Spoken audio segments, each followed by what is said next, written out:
नमस्कार दोस्तों, प्रस्तुत है आज का रामचरितमानस पाठ। चले राम लक्ष्मण मुनि संगा, गए जहाँ जग पावनी गंगा। गादि सुनु सब कथा सुनाई, जहि प्रकार सुर सरी मही आई। श्री राम जी और लक्ष्मण जी मुनि के साथ चले। वे वहाँ गए जहाँ जगत को पवित्र करने वाली श्री गंगा जी थीं। महाराज गाध के पुत्र विश्वामित्र जी ने वह सब कथा सुनाई, जिस प्रकार देव नदी गंगा जी पृथ्वी पर आए। तब प्रभु ऋषि न समीत नहाए, विविध दान महि देवन पाए। हरसि चले मुनि वृंद सहाया, बेग विदेह नगर निहराया। तब प्रभु ने ऋषियों सहित गंगा जी में स्नान किया। ब्राह्मणों ने भांति भांति के दान पाए। फिर मुनि वृंद के साथ वे प्रसन्न होकर चले और शीघ्र ही जनकपुर के निकट पहुँच गए। पुर रम्यता राम जब देखी, हर से अनुज समेत बिसेखी। बापी कूप सरित सर नाना, सलिल सुधा सम मणि सोपाना। श्री राम जी ने जब जनकपुर की शोभा देखी, तब वे छोटे भाई लक्ष्मण सहित अत्यंत हर्षित हुए। वहाँ अनेकों बावलियाँ, कुएं, नदी और तालाब है, जिनमें अमृत के समान जल है और मड़ियों की सीढ़ियाँ बनी हुई है। गुंजत मंजुमत रस भृंगा, कूजत कल बहुवरन विहंगा। बरन बरन बिकसे बन जाता, त्रिविध समीर सदा सुखदाता। मकरंद रस से मतवाले होकर भौरे सुंदर गुंजार कर रहे हैं। रंग बिरंगे बहुत से पक्षी मधुर शब्द कर रहे हैं। रंग बिरंग के कमल फूल खिले हैं। सदा सब ऋतुओं में सुख देने वाला शीतल मंद सुगंध पवन बह रहा है। सुमन वाटिका बागवन विपुल विहंग निवास। फूलत फलत सुपल्लवत, सोहत पुर चहुँ पास। पुष्प वाटिका फुलवारी बाग और वन, जिसमें बहुत से पक्षियों का निवास है। फूलते फलते और सुंदर पत्तों से लदे हुए नगर के चारों ओर सुशोभित हैं। बनई नवरनत नगर निकाई, जहाँ जाई मन तहाँ लोभाई। चारु बजारु विचित्र सवारी, मणिमय विधि जनु स्वकर सवारी। नगर की सुंदरता का वर्णन करते नहीं बनता। मन जहाँ जाता है वहीं लुभा जाता है, अर्थात रम जाता है। सुंदर बाजार हैं, मड़ियों से बने हुए विचित्र छज्जे, मानो ब्रह्मा ने उन्हें अपने हाथों से बनाया। धनिक बनिक बर धनद समाना, बैठे सकल वस्तु लैया नाना। चौवट सुंदर गली सुहाई, संतत रहाई सुगंध सिंचाई। कुबेर के समान श्रेष्ठ धनी व्यापारी सब प्रकार की अनेक वस्तुएं लेकर दुकानों में बैठे हैं। सुंदर चौराहे और सुहावनी गलियां सदा सुगंध से सिंची रहती हैं। मंगलमय मंदिर सब रे, चित्रित जनुरतिनाथ चितेरे। पुर नर नारी सुभग सुचि संता, धर्मशील ज्ञानी गुणवंता। सबके घर मंगलमय हैं और उन पर चित्र कढ़े हुए हैं, जिन्हें मानो कामदेव रूपी चित्रकार ने अंकित किया है। नगर के सभी स्त्री पुरुष सुंदर, पवित्र, साधु स्वभाव वाले, धर्मात्मा, ज्ञानी और गुणवान हैं। अति अनूप जहाँ जनक निवासु, बिथ कहीं विबुध बिलोकी बिलासु। होत चकित चित कोट बिलोकी, सकल भुवन शोभा जनु रोकी। जहाँ जनक जी का अत्यंत अनुपम सुंदर निवास स्थान है, अर्थात महल है, वहाँ के विलास ऐश्वर्य को देखकर देवता भी थकित अर्थात स्तंभित हो जाते हैं। मनुष्यों की तो बात ही क्या है। कोट राजमहल के परकोटे को देखकर चित्त चकित हो जाता है। ऐसा मालूम होता है मानो उसने समस्त लोकों की शोभा को रोक अर्थात घेर रखा। धवल धाम मणिपुरट पट सुगठित नाना भांति सिय निवास सुंदर सदन शोभा किमि कही जात। उज्जवल महलों में अनेक प्रकार के सुंदर रीति से बने हुए मणिजटित सोने की जरी के पर्दे लगे हैं। सीता जी के रहने के सुंदर महल की शोभा का वर्णन किया ही कैसे जा सकता है। सुभग द्वार सब कुलिस कपाटा भूप भीर नट मागध भाटा बनी विशाल बाजी गजशाला है गए रथ संकुल सब काला। राजमहल के सब दरवाजे सुंदर हैं जिनमें वज्र के मजबूत अथवा हीरो के चमकते हुए किवाड़ लगे हैं। वहाँ मातहत राजाओं नटों मागधों और भाटों की भीड़ लगी रहती है। घोड़ों और हाथियों के लिए बहुत बहुत बड़ी घुड़सालें और गजशालाएं फील खाने बने हुए हैं जो सब समय घोड़े हाथी और रथों से भरे हुए रहते हैं। सूर सचिव सीनप बहु तेरे नृप ग्रह सरिस सदन सब केरे पुर बाहिर सर सरित समीपा उतरे जहाँ तहाँ विपुल महीपा। बहुत से सूरवीर मंत्री और सेनापति हैं। उन सबके घर भी राजमहल सरीखे ही हैं। नगर के बाहर तालाब और नदी के निकट जहाँ तहाँ बहुत से राजा लोग उतरे हुए अर्थात डेरा डाले हुए हैं। देखिए अनूप एक अवराई सब सुपास सब भांति सुहाई कौशिक कहो मोर मनुमाना यहाँ रहिया रघुवीर सुजाना। आमों का एक अनुपम बाग देखकर जहाँ सब प्रकार के सुभीते थे और जो सब तरह से सुहावना था, विश्वामित्र जी ने कहा, हे सुजान रघुवीर, मेरा मन यही कहता है कि यहीं रहा जाए।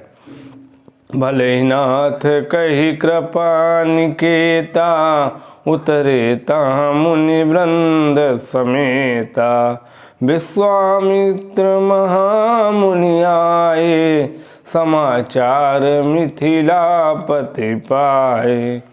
कृपा के धाम श्री रामचंद्र जी बहुत अच्छा स्वामिन कहकर वहाँ मुनियों के समूह के साथ ठहर गए।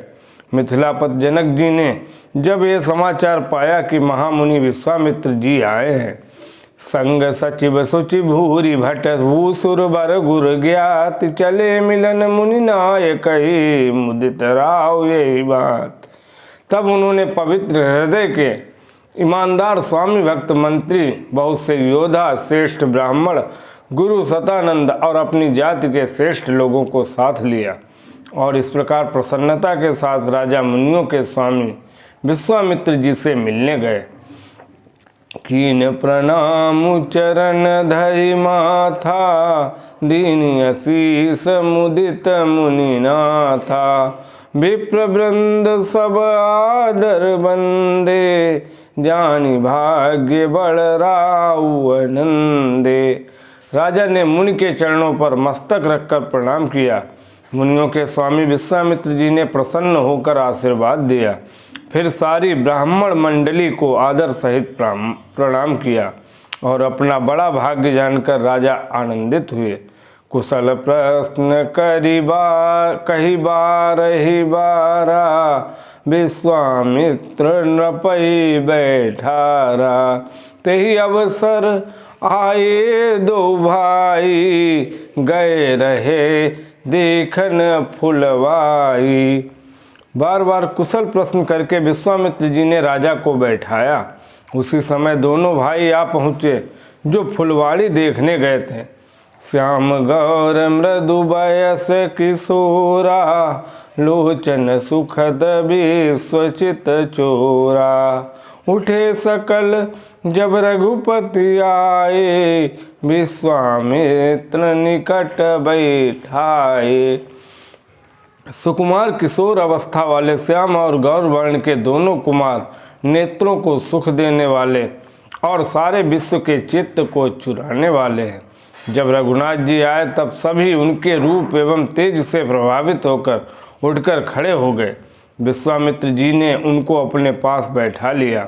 भय सब सुखी देखि दो भ्राता, बारी बिलोचन पुलकित गाता। मूरति मधुर मनोहर देखी, भयउ विदेहु विदेहु विसेखी। दोनों भाइयों को देखकर सभी सुखी हुए। सबके नेत्रों में जल भर आया। आनंद और प्रेम के आंसू उमड़ पड़े और शरीर रोमांचित हो उठे। राम जी की मधुर मनोहर मूर्ति को देखकर विदेह राजा जनक विशेष रूप से विदेह देह की सुध बुध से रहित हो गए। प्रेम मगन मनु जानि नपु, करि विवेकु धरि धीर। बोले मुनि पद नाय सिरो, गद गद गिरा गभीर। मन को प्रेम में मगन जान राजा जनक ने विवेक का आश्रय लेकर धीरज धारण किया और मुनि के चरणों में सिर नवाकर गदगद प्रेम भरी गंभीर वाणी से कहा।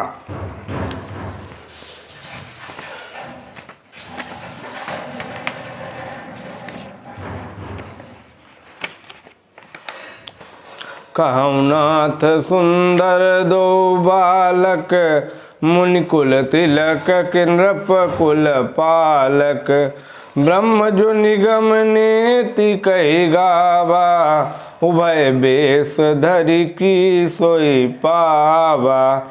हे नाथ कहिए, ये दोनों सुंदर बालक मुनि के कुल के आभूषण हैं या किसी राजवंश के पालक, अथवा जिसको वेदों ने नेति कहकर गान किया है। कहीं वह ब्रह्मा तो युगल रूप धरकर नहीं आया। धीर सहज विराग रूप मनु मोरा, थकित होत जिमि चंद चकोरा। ताते प्रभु पूछऊं सति भाऊ, कहऊं नाथ जनि करहु दुराऊ। मेरा मन जो स्वभाव से ही वैराग्य रूप बना हुआ है, इन्हें देखकर इस तरह मुग्ध हो रहा है जैसे चंद्रमा को देखकर चकोर। इसलिए हे प्रभु, मैं आपसे सत्य भाव से पूछता हूँ, हे नाथ बताइए, छिपाओ न कीजिए। इन्हीं बिलोकत अति अनुरागा, बरबस ब्रह्म सुख मन त्यागा। कह मुनि बिहसी कहूँ नृपनी का, बचन तुम्हार न होई अली का। इन्हें देखते ही अत्यंत प्रेम के बस होकर मैंने मन को जबरदस्ती ब्रह्म सुख को त्याग दिया है। मुनि ने हंसकर कहा, हे राजन, आपने ठीक यथार्थ ही कहा। आपका वचन मिथ्या नहीं हो सकता। ये प्रिय सब जहाँ लगी प्राणी, मन मुसुकाहि राम सुनि भानी। रघुकुल मन दशरथ के जाए, मम हित लागी नरेश पठाए। जगत में जहाँ तक जितने भी प्राणी हैं, ये सभी को प्रिय हैं। मुनि की रहस्य भरी वाणी सुनकर श्री राम जी मन ही मन मुस्कुराते हैं, हंसकर मानो संकेत करते हैं कि रहस्य खोलिए नहीं। तब मुनि ने कहा, हे रकुलमणि महाराज दशरथ के पुत्र हैं, मेरे हित के लिए राजा ने इन्हें मेरे साथ भेजा है। राम लखन दो बंधुवर, रूप शील बल धाम। मख राखे सब साखी जगु, जिते असुर संग्राम। ये राम और लक्ष्मण दोनों श्रेष्ठ भाई रूप शील और बल के धाम हैं। सारा जगत इस बात का साक्षी है कि इन्होंने युद्ध में असुरों को जीतकर मेरे यज्ञ की रक्षा की है। मुनि त्वय चरण देखी कहाँ राऊ, कहीं न सकऊँ निज पुण्य प्रभाऊ। सुंदर श्याम गौर दो भ्राता, आनंद हूँ के आनंद दाता। राजा ने कहा, हे मुनि, आपके चरणों के दर्शन कर मैं अपना पुण्य प्रभाव कह नहीं सकता। ये सुंदर श्याम और गौरवर्ण के दोनों भाई आनंद को भी आनंद देने वाले हैं। इनकई प्रीति परस्पर पावनी, कहीं न जाई मन भाव सुहावनी। सुनौ नाथ कहा मुदित विदेहु, ब्रह्म जीव सहज स्नेहु। इनकी आपस की प्रीति बड़ी पवित्र और सुहावनी है। वह मन को बहुत भाती है, पर वाणी से कहीं नहीं जा सकती। विदेह जनक जी आनंदित होकर कहते हैं, हे नाथ सुनिए, ब्रह्मा और जीव की तरह इन्होंने स्वाभाविक प्रेम है, इनमें स्वाभाविक प्रेम है। पुण्य पुण्य प्रभु चितव नर नाहु, पुलक गात उर अधिक उछाहु। मुनहि प्रशंसि नाई पद सीसु, चले उलवाई नगर अवनीसु। राजा बार बार प्रभु को देखते हैं, दृष्टि वहाँ से हटना ही नहीं चाहती। प्रेम से शरीर पुलकित हो रहा है और हृदय में बड़ा उत्साह है। फिर मुनि की प्रशंसा करके और उनके चरणों में सिर नवाकर राजा उन्हें नगर में लिवा चले। सुंदर सदनु सुखद सब काला, तहाँ वासुलय दीन भुआला। करि पूजा सब विधि सेवकाई, गयउ राउ ग्रह विदा कराई। एक सुंदर महल जो सब समय सभी ऋतुओं में सुखदायक था, वहाँ राजा उन्हें ले जाकर ठहराया।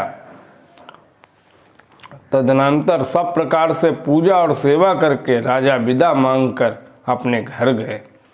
ऋषय संग रघुवंश मणि करि भोजन विश्राम, बैठे प्रभु भ्राता सहित दिवस रहा भरी जाम। रघुकुल के शिरोमणि प्रभु श्री रामचंद्र जी ऋषियों के साथ भोजन और विश्राम करके भाई लक्ष्मण समेत बैठे। उस समय पहर भर दिन रह गया था। इसी के साथ आज का रामचरितमानस पाठ समाप्त होता है। बोलो जय श्री राम।